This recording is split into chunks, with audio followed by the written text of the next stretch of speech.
And I'm choosing heaven today. How about you? You want to sing that with me? All right. I'm choosing heaven today. I'm choosing heaven today.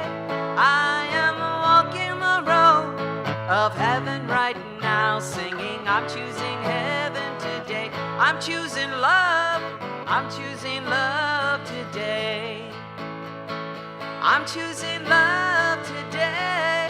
I am walking the road of heaven right now, singing, I'm choosing love today. I'm choosing joy. I'm choosing joy today. I'm choosing joy today. I am walking the road of heaven right now, singing, I'm choosing heaven today. I'm choosing peace. I'm choosing peace today. I'm choosing peace today. I am walking the road of heaven right now, singing, I'm choosing peace today. I'm choosing heaven. I'm choosing heaven today. I'm choosing heaven today. I am walking the road of heaven right now, singing, I'm choosing heaven today. I am walking the road of heaven right now, singing, I'm choosing heaven today.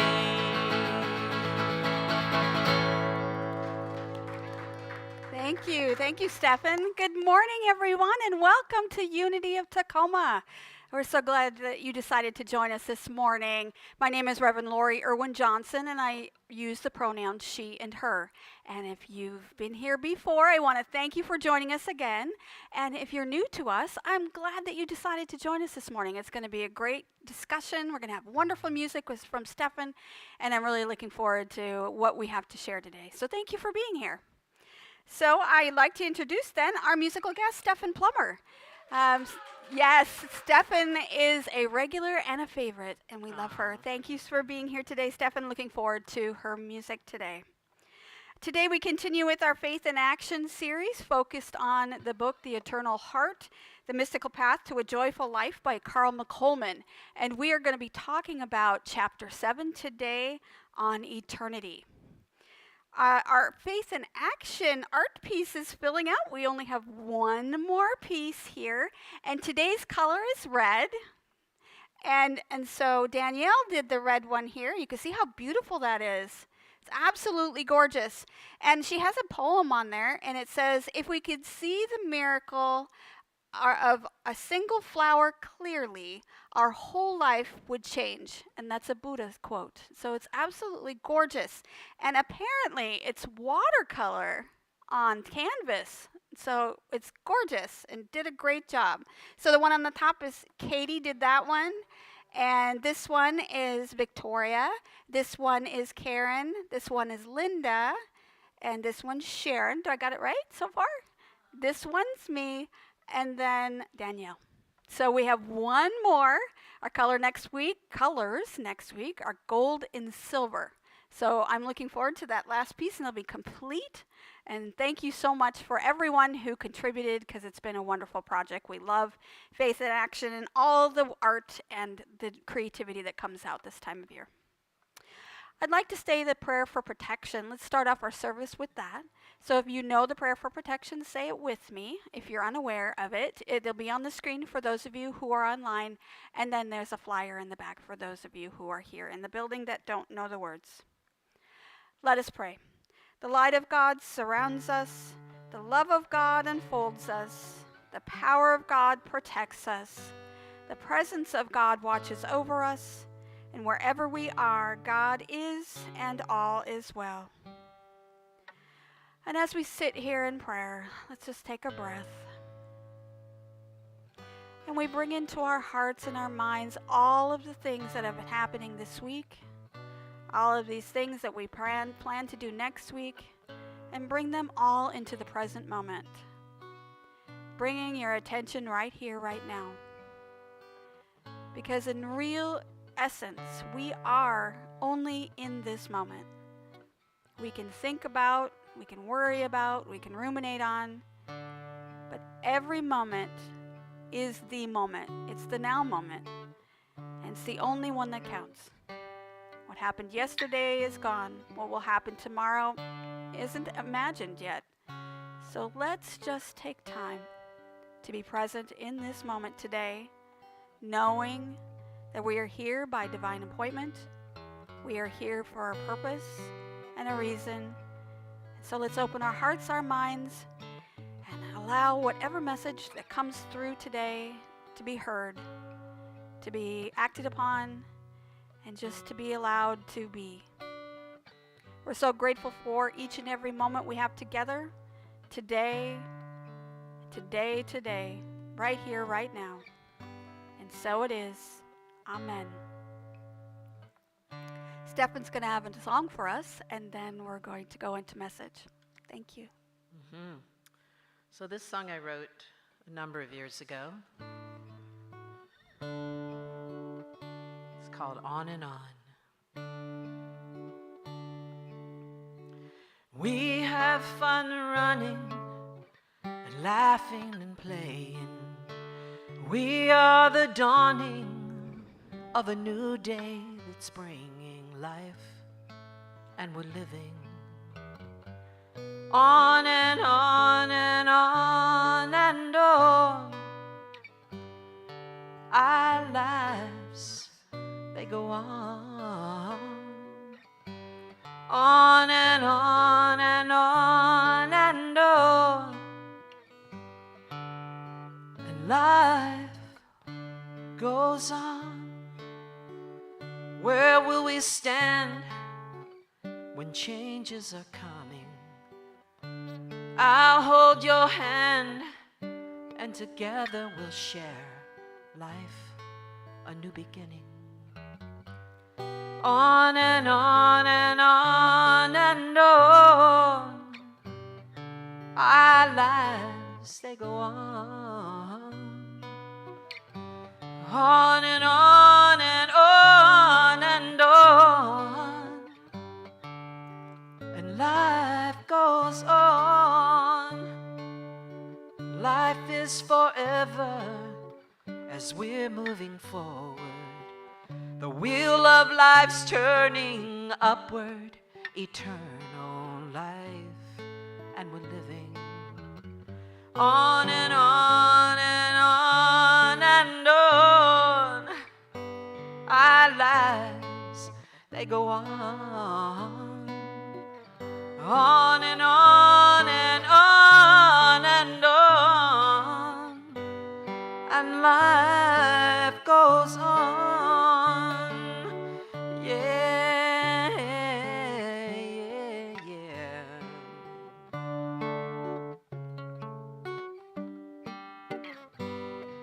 Life, and we're living on and on and on and on. Our lives, they go on and on and on and on. And life goes on, yeah, yeah, yeah.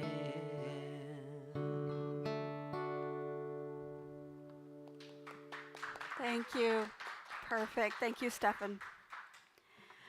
Our affirmation for today: I am always ready to accept miracles. Let's say that together. I am always ready to accept miracles. And our reading for today is from the book, The Eternal Heart, and this is chapter 7. We are always at the threshold of transformation, and we never know just how radically better things could be in the blink of an eye. This spiritual principle applies to the epochs and aeons as surely as it does to minutes and seconds. Today's tragedy is always a prelude to the possibilities of tomorrow's miracle. If eternity is in our hearts, then in each moment we can create a universe with the choices we make. We can create possibilities filled with grace and jubilation and the leisure of eternity, possibilities of renewal that may take 1,000,000 years, and it always point us back to the now of divine presence, the heart's chalice of wisdom and love, filled to the brim, ready to be shared without reservation with the entire world. Or we can retreat into fear and suspicion, the cynicism that refuses to trust and is always on the lookout for the catch. It's your life you are creating. What do you want to be? Our spiritual lesson for today is Ecclesiastes 3:1. There is a time for everything and a season for every activity under heaven. So, if you ever had an assignment to do and you procrastinate because you don't really get it going, you just can't wrap your mind around it. Yeah? Does that happen? And you're just like, I know I got to do this thing, right? And so you're thinking about it and you're ruminating about it, and then you're putting it off and you're forgetting about it, or trying to anyway, pushing it in the back of your brain. And you're like, I'm not getting it. I'm just not there. So we're thinking ahead and thinking behind, and we're just not really in the space. That's where I am today. So welcome to my world. We are now sitting in a situation where I read the chapter for this book and chapter 7 on eternity, and I didn't know what I was going to say. I ruminated, I listened to it, I read it, I slept on it, I think about it, and still nothing. Yesterday, I sat down, I said, I have no choice. When you procrastinate, you have to get into that space of, well, I got to do it, right? So I did. The thing is about time is that we think we have so much of it. We have this time and that time. We have days and hours and minutes and seconds. We have the now moment. We have the future moment. We have the past moment. We have all of these different things on the timeline. But in essence, we're only here, right now. The only moments that we really have are right now.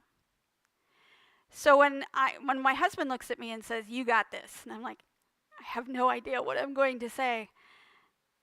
Yeah, Spirit will speak to me in the moment, and I'm counting on that today. There is a story I want to share with you, though, that I think will kind of talk a little bit more about that and expand a little bit about eternity, and I thought it was really cute, so I wanted to share it with you this morning. In a quiet village nestled between rolling hills and babbling brooks, there lived a wise old storyteller named Alara. She was known throughout the land for her ability to weave tales that transcended time itself. One day, as the sun dipped below the horizon, casting hues of orange and pink across the sky, the villagers gathered around Alara's humble abode, eager to hear her latest story. Alara began. Once upon a time, in a realm where time flowed like a river, there existed a mystical place known as the Eternal Now. In this realm, past, present, and future danced together in harmony, creating a tapestry of existence that knew no boundaries. She spoke of a young woman named Seraphina, who by some mysterious force found herself in this strange place called the Eternal Now. Seraphina discovered that in this extraordinary realm, every moment held the essence of eternity. As she walked through meadows of eternal spring, she could hear the whispers of the flowers, telling stories of their first bloom and the last, with a voice that resonated throughout all of time. The villagers listened intently, captivated by the idea of a place where the constraints of time melted away. Alara continued. In the Eternal Now, Seraphina met a wise old sage who explained that every choice, every experience, every emotion was not confined to a fleeting moment, but existed in eternity, in the vast tapestry of our existence. As Seraphina explored further, she encountered people from different epochs, sharing laughter, wisdom, and love. The young and old coexisted without the burden of age, and the lessons of the past echoed in the conversations of the present. The future, too, whispered in its secrets, inviting those in the eternal now to dream and shape the possibilities that lay ahead. Alara's voice filled the air. Seraphina soon realized that the true magic of the eternal now lay in embracing each moment with gratitude, for every heartbeat, every breath was a timeless gift. And in this realm there was no need to fear the passage of time, for it was not a force that stole moments away, but a gentle river that carried them into eternity. The villagers sat in contemplation and silence, absorbing the profound tale spun by Alara. As the final words left her lips, the night sky glittered with stars, and the villagers felt a deep sense of connection to something greater than themselves. Alara concluded, "And so, dear ones, remember that in every moment, the eternal now resides. Cherish the beauty of the present, for within it lies the essence of eternity." With that, the villagers dispersed, carrying the wisdom of the eternal now with them as they returned to their homes, forever changed by the timeless story of Seraphina and the mystical realm beyond the constraints of time. What would happen, though, based on that story, what would happen if we really did live without any time? We didn't have time. It wouldn't tell us where we needed to be. We wouldn't have an alarm that would wake us up in the morning. Wouldn't tell us what time we had to be at work. We wouldn't have any way of knowing where we needed to be, whether it be school or appointments scheduled. We wouldn't have a calendar. How many people keep a calendar? We wouldn't have that. It wouldn't tell us what needs to be done. We would be ever present. We would be in the moment. We would have to be, because there is no future and there is no past. On the upside, though, if we didn't have any time, we would never age. We would be timeless, ageless. We would never get old, and we'd never be too young. We'd always be just the right age all the time, because in essence, there would be no age. We would just be. We would just be present. We wouldn't be looking ahead to where we had to go or what we had to do. We would act from here, right now. Every single moment would be the moment, the only one. There is no other moment, only this. The ever-present, eternal now that they were talking about in the story. We wouldn't have to worry, because there's nothing that we'd have to look forward to that we would worry about.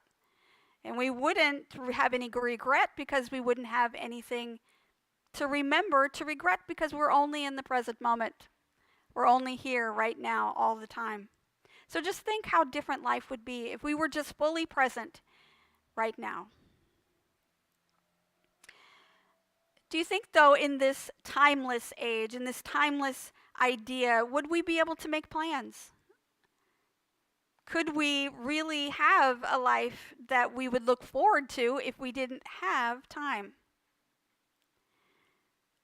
We wouldn't really reminisce, though, we wouldn't reminisce about the memories that we had, because there is no past. So how would we have experiences about past or reminisce about memories if we only lived in the present moment? Well, the author of the book, The Power of Now by Eckhart Tolle, how many people have read that? Eckhart Tolle says that we can do anything in the present moment, whether it be reminiscing or planning. We just have to be in the now moment while we do it. He says we have to be present, and our consciousness has to remain here and grounded in this moment in order for us to be able to express and be part of the power of now. So let's say that you did have to pay a bill. Everybody's got to pay bills, right? Unfortunately. So here we have to pay a bill, and it's due at the end of the month. So let's say, because we do still live in a time where there is time, We have to, but we want to focus our attention on the present moment, to be in the eternal now, right here, right now. How could we plan to pay that bill if we were only focused on the present moment? Well, Eckhart Tolle actually met with Oprah, God bless Oprah, and he explains how you can do that. And he says, if we are completely present in the moment while we are making plans, then we are focusing on the now. We're not projecting our energy into the future. We are focusing on what we're doing right now. And what we do right now, once we release it into the universe after it's done, will continue to manifest without our attention. So when we are thinking about it in the present moment, making our plans, doing our thing, we release it to the ethers, and then it unfolds all by itself without us interfering, so we can always stay focused on the present moment. The same as if we wanted to reminisce, if we wanted to remember something wonderful. We do that in the present moment. We are completely grounded right here, right now, but we are remembering the past. We're not allowing our energy to project to some place that no longer exists. We are enjoying that moment right here, right now, and it doesn't take us away from where we are. We're completely present. So we can pay that bill that's due at the end of the month. We do it right now. We pull out our checkbooks, if that's your thing. You pull out your debit card, you pull out your pen, you write out your check, or you pick up the phone, you make your phone call, or you go to your computer and you pay your bill. Right here, right now, paying attention, not worrying about what's going to happen after you do it, not presenting your energy in the future. You stay present and you do it from here, right now, and then it's done. You don't have to worry about it anymore, and then you just move forward in the next moment and in the next moment. So the concept is difficult to think about because we're always worried or we're always remembering. Our brains are a wonderful thing. They teach us things and they allow us to store things so in the future we can use things that we've learned, right? But sometimes those things that we've learned stay with us and then they become regret or they become depression or whatever it is that has happened to us. We start to think about things that we didn't want to do, but we're in the present moment. We can't do anything about it. But our brains are designed to have memories. So Eckhart Tolle tells us we can have those memories without being taken or swept away by them. We can continue to remain present in the moment. Mystics call this present moment the eternal now. The eternal now is our life force, what we at Unity call the Christ consciousness. It is our awareness of our present being. Jim Marion, an author and theologian, said in his book, Putting on the Mind of Christ, he said, we live totally in the present. But those of us who are unable to let go of our addictions, and that doesn't mean addictions not necessarily to just the substances, it could be addictions to behavior or whatever.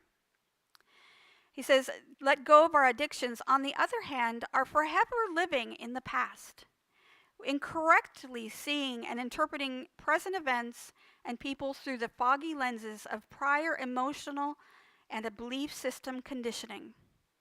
At the same time, the opposite pole of the inner imbalance might be forever trying to live in the future, always saying things will be different and better after fill in the blank. After graduation, after I get married, after I get a new job, after I have children, when I get a new partner, when my children graduate, when they get married, when I retire, or when I get to whatever my afterlife is. That is what we're looking forward to. The problem with looking that far in the future is that we become addicted to what's going to happen, but we're never fully living in the present. Only now, at the non-dual level, is the problem solved once and for all. Only now can we really live in the process of living. So the eternal now is the now moment. We never really spend a lot of time thinking about that. We never spend time being aware of what we are. And in essence, we are only the awareness that we are now. The only awareness that we have is what we are experiencing in this moment. We don't have any other time, and we spend so much time trying to influence other times on the timeline. That's not how we get through life. That's not how we live life. That's not how we should live life anyway. We should be very present. If we are sad right now, we should be sad in this moment. Because if we are not sad in this moment, we'll be sad in the next moment. And we'll be sad in the next moment because we are not fully expressing what is in the moment. Once it's expressed, it's gone. And we can move on to the next moment. It's not living in a space where we can never express anything or to be anything or to plan anything, like I said. It is so we can be fully present, so we are aware of what our needs are. What does our body need? What does our brain need? And how can we live fully right here, right now? Because we don't want to wait until my children move out or they get married or when I retire and all of those things before I am truly living my life. I don't want to think about what it is that I could have done or should have done in my past because I'm not fully living my life. I want to be able to live fully right here and right now, and that is in the eternal moment. In 2020, there are some wonderful scientists from the Institute of Noetic Science that have been doing some research on consciousness. Of course, that's what they do. That's what their whole focus is, on consciousness and other interesting topics like that. And they published a research paper in the Journal of Mind and Behavior that discussed a theory called natural eternal consciousness. And in essence, it's our eternal experience that we are having in this life and in the next that is dependent upon what it is in our immediate awareness. So think about that right now. What is it that you are thinking about right now? Are you paying attention to the talk? Or has your mind wandered off a couple of times since I started speaking? Our brains are designed to do that because we don't have the practice of being in the eternal now. In a TED Talk, for example, TED Talks are 20 minutes long. So they figure that you hear about 10 minutes of it, and you wander off about once every 30 seconds or so. Your brain wanders. So in 20 minutes, you at least get 10 minutes of some information. They know this scientifically. They know, and they've done studies on that. So we know the way our brains work, but we also know that we can change the way our brains work. And we can change by practicing being the ever-present now. Now we here at Unity have always taught being present in the moment. We talk about prayer. Prayer is about being present with our bodies and our minds and our hearts. We are present in this moment. But oftentimes we think that we don't have time for that because we have this on our schedule for 2 o'clock and we have this we have to do after work. We have those things we have to do next week. Oh, and then we have to think about what it is I said before to my boss that last week that maybe I have to think about, talking about with that person again. And it's like, how come we can't stay present to what's here and right now? Because I can't worry about what I said to my boss because I can't take that back, whatever it was. And I can't influence too much about what is going on in the future because I can imagine and I can manifest and I can work on doing that. But in essence, the source will bring exactly what I need, whether or not I need it. I think I need it. So why am I spending so much time outside of this present moment? We are, the natural focus of our lives is right here and right now. Now, mystics have been talking about that forever. It is, in essence, the key to experiencing eternity. Because when we are in the ever-present now, there is no future, there is no past. We are, in essence, stepping into eternity. And we were always there if we keep focused on where we are. There is no end, there is no beginning, there is only now. A scholar from the University of Michigan said, "We measure time not simply in terms of minutes and seconds, but in terms of concepts which are early or late, or for that matter, we're fashionably late." What is the length of our workday? In the United States and in Europe and in Japan, you'll get 3 different answers. You'll get answers from different people in the United States, for example. So if you ask somebody what is your workday like? Or what is your work week like? Most people work 40 hours a week, but there are some people who work more. There are some people who work less. So you can't really, it's a social construct, really, time. We create what time is. If you are in Japan, you work 10 hours a day. Here in the United States, it's 8. When you are in Europe, there are different ways of going to work and when they go to work and when they get off and when they get breaks, and it's all different. Time is different for them. So based on who you're with and what society tells you is what time is. It's a social construct. But of course, we have other things that tell us about where we are and what we should be doing. So we cannot dismiss the environmental influences that happen around us. So we cannot change the seasons or the celestial bodies in the way that they work in the universe, because that works outside of our social constructs. So those are cyclical, though. We live in a timeline where we have a beginning and an end. That's a linear timeline. But nature comes in a cyclical timeline. It is always going around and coming around. It's never going forward. It's always a cycle. There's always this and that. And our ancestors were very present to the fact that time was not linear. The animals in the wild, they don't think in time, linear time like us. I know that my cat wants to be fed at a specific time of the day, but that is cyclical. She knows at that time of day she's going to get fed. She doesn't think of it as, well, at 3 o'clock we're going to get fed. She just knows at that time of day when the sun is in a certain point in the air, in the sky, and the light is a certain level, she's going to get food at that time of day. Or maybe it's just because I get up and that's just a trigger that food is coming. But animals, they don't worry about where they are in time. They don't have to, because they're in touch with the cycles of the seasons. They're in touch with the cycles of the universe. And they don't worry about whether or not winter starts next week, or they don't work diligent. They don't work in that capacity. One day they get up and they realize that the cycle is time, telling them it's time for planning for winter. And so they just move into that gear. They don't have time like us. They don't look at their watches and say, hey, it's that time. They don't do that. And there is a scripture in the Bible that talks a little bit about that. And Jesus reminded us in Matthew 6:26, he said, look at the birds of the air. They do not sow or reap or store away in the barns, and yet our heavenly Father feeds them. Are you not much more valuable than they?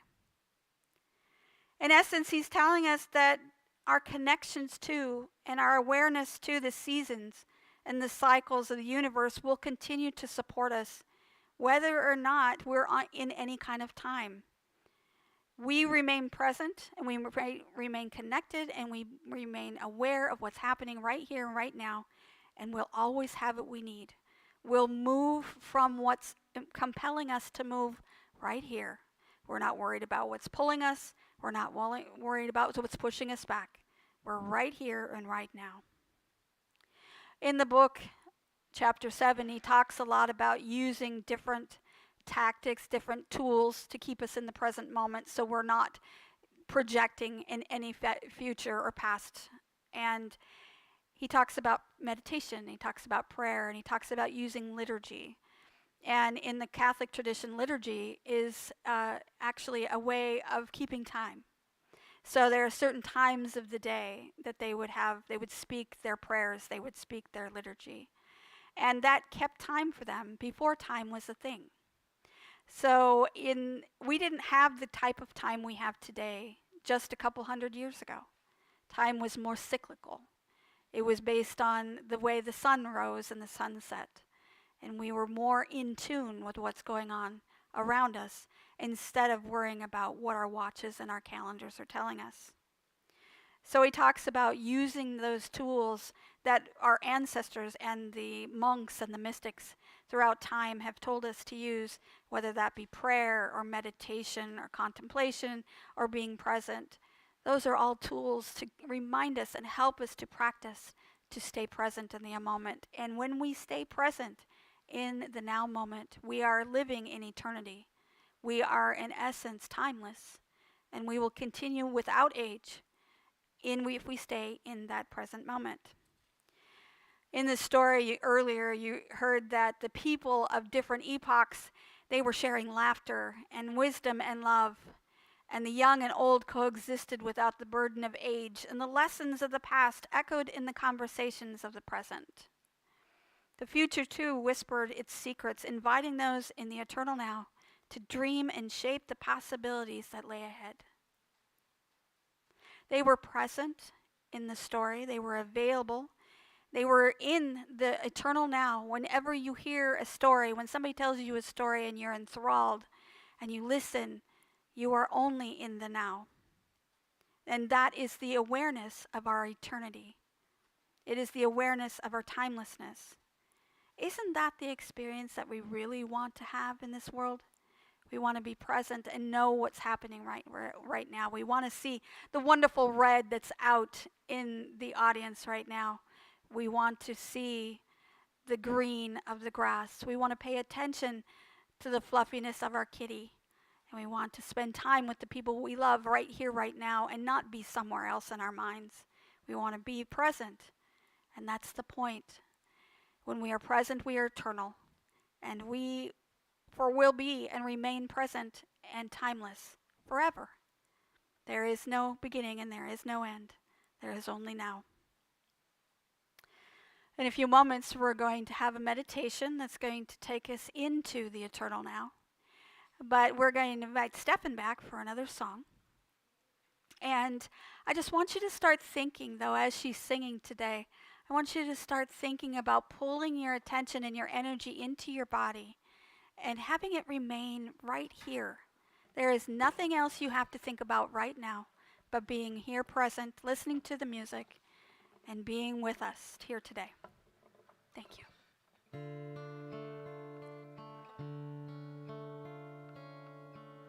If I could save time in a bottle,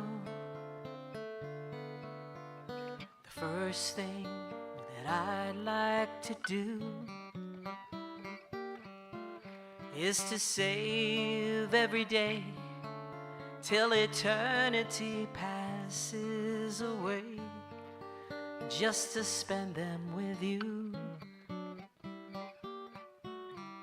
If I could make days last forever, if words could make wishes come true, I'd save every day like a treasure, and then again I would spend them with you.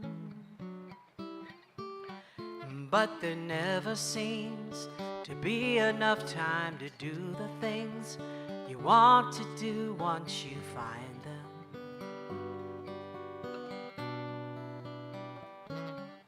I looked around enough to know that you're the one I want to go through time with.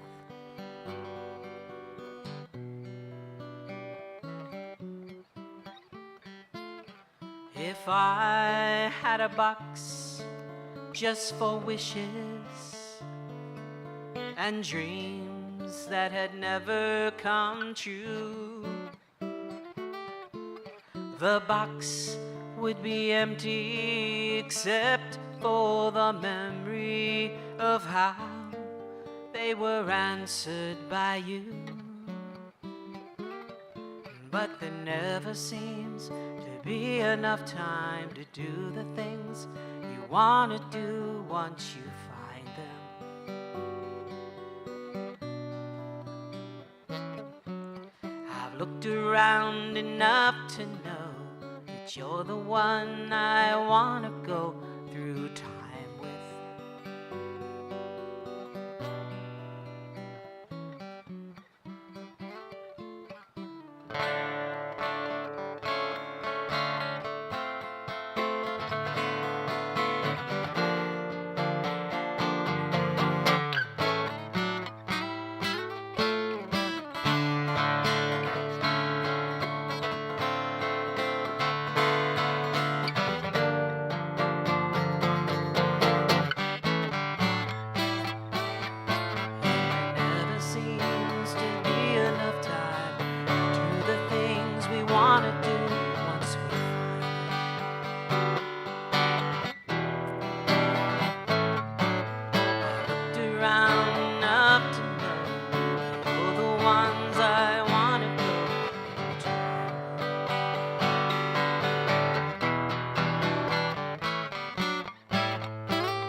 Thank you.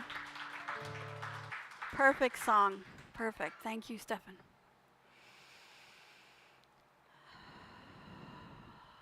Let's take a moment to get into meditation.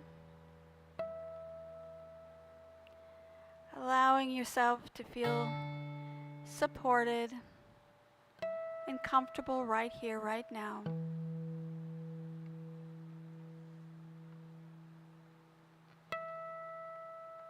And you just start to become more and more present as you bring your attention to your breath. The beautiful thing about the breath is that it continues on without your attention. It is always present. It doesn't hesitate.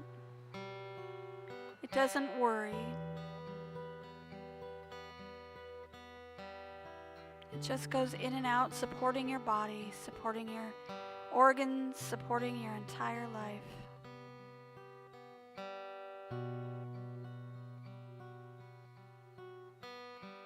Just allow that breath to come in and out, knowing that it's ever present.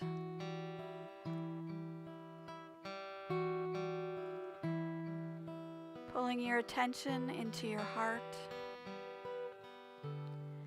Again, always working in the now. Always available to do what needs to be done right here, right now. Responds to every need. It doesn't worry about what it's going to do tomorrow or what it did yesterday. It has a job to do right now.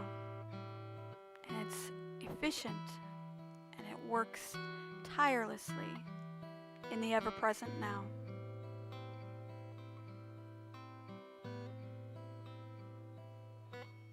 And bring yourself to your mind's eye. And focus on this moment. You hear the music and you hear my voice, but that's all. Because right here, right now, you are safe, you're supported, you're present with all of your friends. This is the eternal now, the ever-present timelessness. It is the bridge to eternity.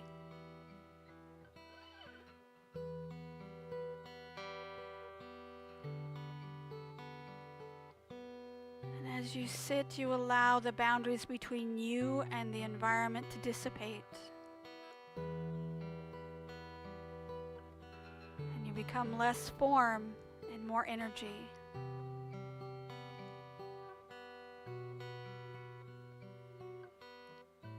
And as you become more energy, you become part of the light. And the particles around you dissipate and you become part of everything. The light that permeates everything, you are part of it. Here there is no time, there is no space, there just is. The wonderful isness that Moody would say.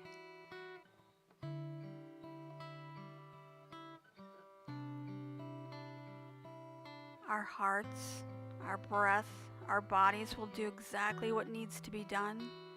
We don't have to pay attention to that. We can focus on being part of all.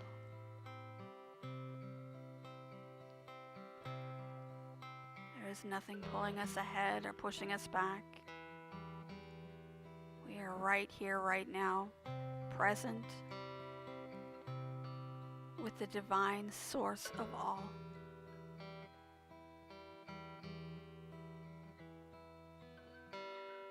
And just sit there for just a moment and just bathe yourself in the light of the eternal now.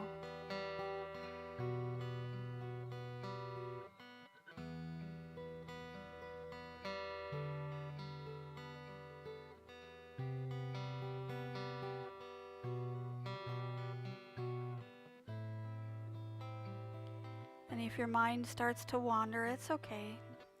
Gently guide it back to the eternal space that is always present and always now.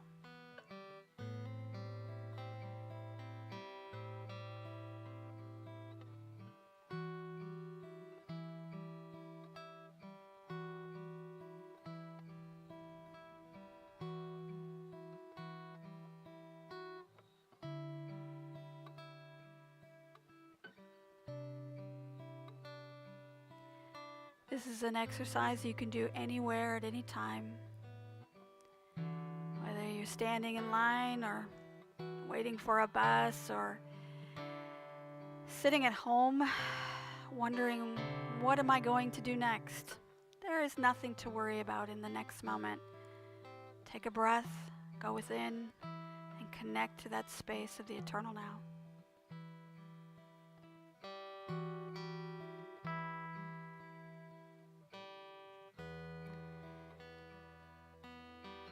And as we release our attention to the eternal, from the eternal now back to our bodies, we thank it for being our constant support, our guide in life. It helps us along our way, and we'd never notice it. By taking your time, bringing your energy back to yourself, you can always be aware of it.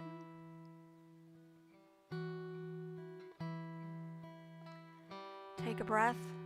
And as you feel that breath, allowing it to come into your body, you bring your awareness back to your body, the physicality of it, sitting on the chair with your feet supported on the floor. Bringing our awareness back into this physical space as particles start to join and create the solid world that we live in. Take another breath. When you're ready, you can open your eyes. And Stephan's going to have another song for us.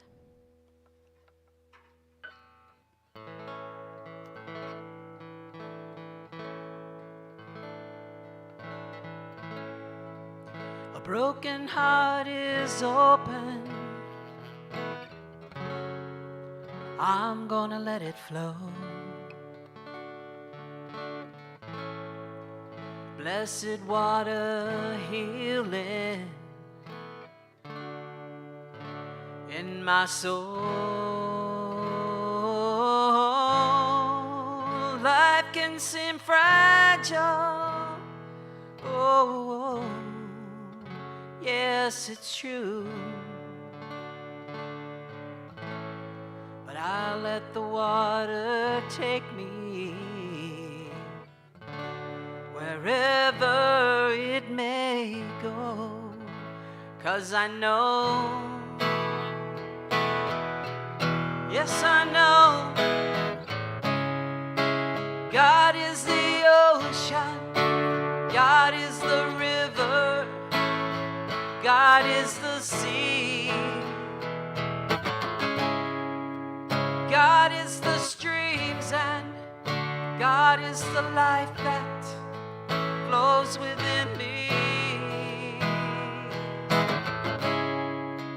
God is the questions, God is the answers, God is the songs, God is the power, God is the wisdom that moves us along.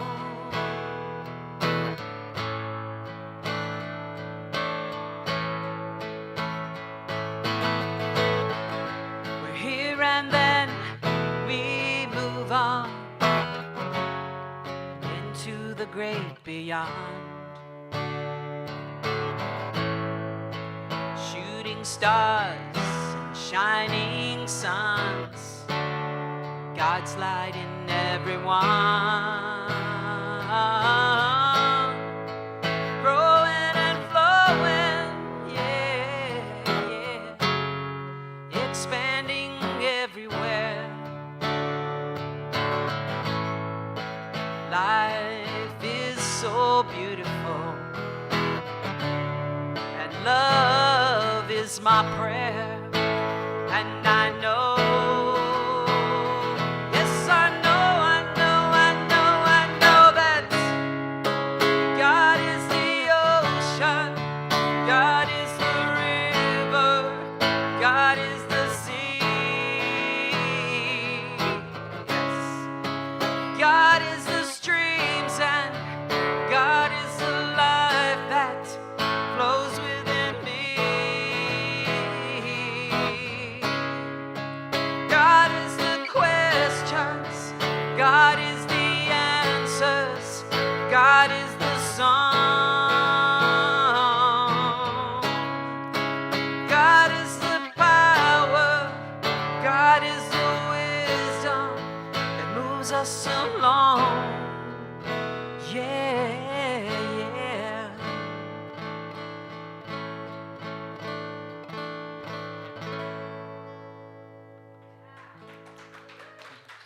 Thank you. I think that's my favorite song of yours. Oh, thank you. I love that song. She's got so many great songs. And so the next time she'll play a different song and be like, oh, I think that's my favorite song. Oh, that's beautiful. I love Thank it. you. Thank you so much. Yes. We come to the portion of our service where we open our hearts to give. All donations that we receive here at Unity of Tacoma go to support the missions and the ministries and the musicians that we have here each and every Sunday. And there are so many different ways that you can give. You can go to our Facebook page and you can give there at facebook.com/Unity of Tacoma. And they allow you to give right there. And it's pretty simple. You can go to our website at unityoftacoma.org/donate to give via PayPal. You can donate through Zelle using our telephone number 253-576-3225. You can mail a check to Unity of Tacoma, P.O. Box 112289, Tacoma, Washington 98411. Or if you're in the building with us today in the room, you can go and there is a prosperity box in the back, and you can drop in something if you choose to do so. And as you prepare to give, I'd like you to hold within your hands all that intention of prosperity flowing through you, and as you visualizing the circulation of abundance. Jesus said in Luke 6:38, "Give and you will receive. You'll be given much, pressed down, shaken together, and running over. It will spill into your lap. The way you give to others is the way God will give back to you." And as you visualize holding that gift within your hands, please repeat after me. Divine love, Divine love flowing through me, flowing through me, blesses and multiplies blesses and multiplies all that I am, all that I am, all that I have, all that I have, all that I give, all that I give, and all that I receive. and all that I receive. I'm so grateful for my blessings today, I'm so grateful for my blessings today, and I'm so grateful in every way. and I'm so grateful in every way. And so it is. So Amen. it is. Amen. May the blessings of your gift bring so many blessings back to you. We're so grateful for everything you contribute here at Unity of Tacoma. So now I'm going to invite Victoria up, and she is my, let's see, she's been a guru, she's been a queen. Let's be an empress today, Victoria. She is the announcement empress.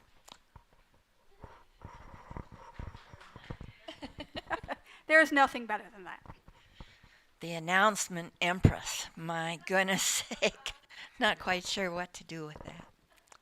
I'm going to start today with my aha reflections. During that meditation, I experienced some really wonderful things. And it all has to do with being in the present moment and in meditation. And of course, colors. Of course, today is Red Day. And ta-da. I hope this looks like red. On the camera earlier in Zoom, it looked orange, but it's really red.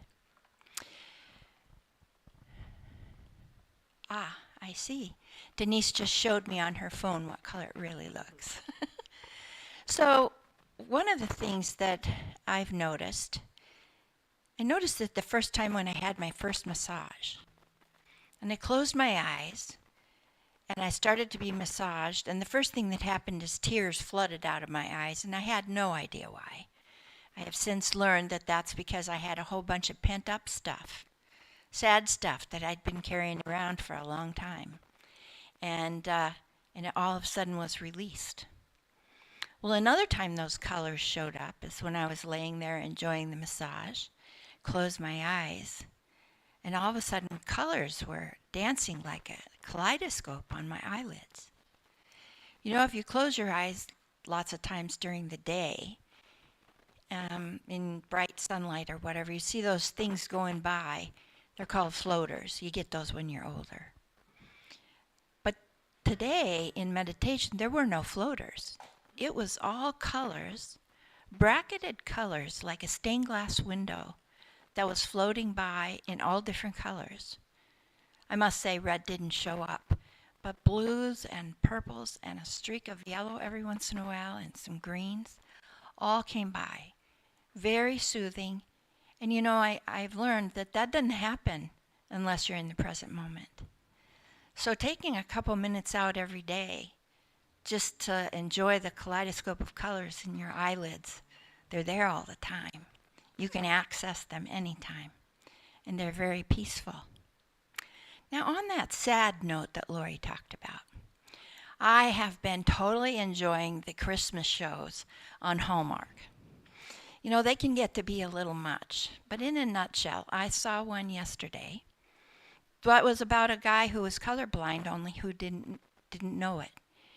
And you didn't learn until towards the end of the show that he'd been colorblind his whole life.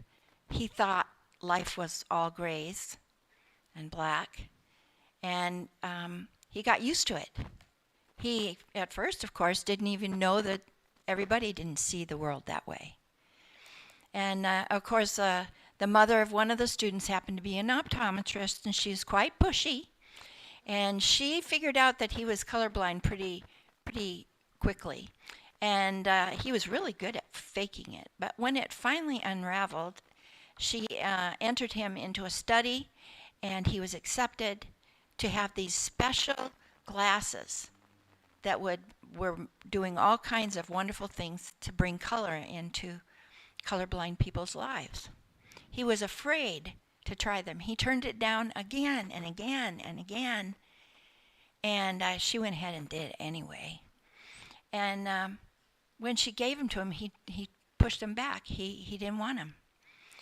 And of course, she pushed more, and she found out the reason he didn't want them is because he got used to being in black and white, and he was really kind of afraid to make a change. He carried that with him his whole life. He made lots of decisions based on not wanting to find out what something new was.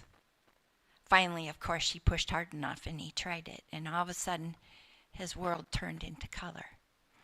And then I don't know about you, but I discovered that his real fear was that if he saw color, he would never be able to see the world as he was used to. He was afraid if he put the glasses on, he'd see color, and if he took them off, he'd be back to black and white, and maybe he wouldn't be satisfied. And then he tried it back and forth, and of course, it worked. And he could see color when he had the glasses on and not when he didn't. But I just think that just all ties together wonderfully about holding on to sad things or pain that we hold on to. And it can stop us from so much joy. So, there we go. Now for announcements. So next week, November 19th at 10, we will finalize Faith in Action as we focus on joy. And I've already gotten a sneak peek into the art, and I can't wait for you to see it. Our musical guests will be Dallas Talley and Linda Small, and our colors are gold and silver. We will have a dessert and finger food potluck next Sunday, November 19th, to celebrate Faith in Action from 11:15 until noon. Yum. Our last Zoom book study for Faith in Action is this coming Tuesday, November 14th at 6:30. We'll be discussing the remaining chapters of the book. And if you haven't come to any others of the sessions, please let Lori know if you'd like to come to this last one, because it'll be kind of a neat wrap-up. You can reach Lori at her email at lori@unityoftacoma.org. The book is called Eternal Heart by Carl McColman. Sunday, November 26th at 10, we will welcome the holiday season with the first Sunday of Advent, and we'll be celebrating hope. We will be following along with the Advent booklet from Unity headquarters called The Sweetest Christmas.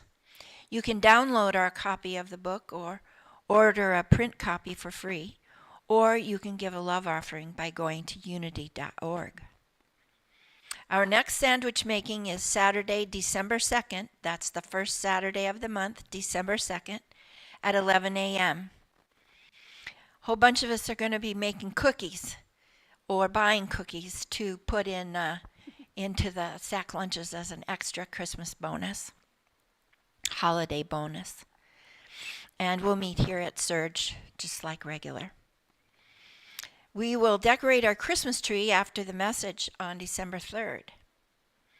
And December 9th, Saturday, from 11:30 to 1:30, we will have another watercolor painting class by our famed Denise. This time we'll be painting Christmas themes. A loving offering of $10 is suggested to cover the cost of supplies. These classes are so much fun, and I hope you can come. And with that, enjoy your week and enjoy diving into the holidays, because we're just about there. Thank you. This is why she's the empress of announcements. She's not just the announcer. Thank you, Victoria. I'm going to end the service today with our benediction, which is from a reading from the book Eternal Heart. Christ always calls us into the present moment. There is no other place where we may fully receive the gifts of love, of life, of transformation, of exaltation, of unitive consciousness. It only happens now. Not tomorrow, not next week, not whenever. So the invitation is always urgent in the kind of ticking clock sense. But with the gift of eternity in our hearts, the ever-present now is always in us, even after we die. When we say no to a gift, we miss out. The present is left unopened. I want to thank you for being here today, and I hope you have a wonderful week. We're going to invite Stephan, who is going to help us sing our Let There Be Peace on Earth song. If you can stand, please do so. Sing out loud in the present moment from your heart right here, right now. Yeah.